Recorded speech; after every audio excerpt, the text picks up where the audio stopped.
Resultantly لوگوں کا confidence بڑھے گا، جو ٹرسٹ ڈیفیسٹ جو ہوتا ہے وہ نہیں آئے گا، اور نتیجتاً لوگ اس ریاست پر اپنے پیسے بھی خرچ کریں گے، وہاں انویسٹمنٹ بھی کریں گے، وہاں روزگار بھی آئے گا، وہاں خوشحالی بھی آئے گی۔ تو یہ سب سے امپارٹنٹ جو ہے وہ پلر ہے، سب سے میں نے اس لیے اس پر بات کی کہ اہمیت کے اعتبار سے ہماری سوسائٹی کے اندر جو ڈسپنسیشن آف جسٹس ہے یہ فیلئر ہے، یہ کولیپس ہے۔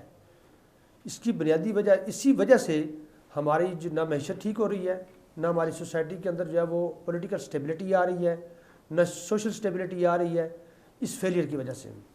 اور اس فیلئر کی وجہ ہمارا بوسیدہ نظام ہے۔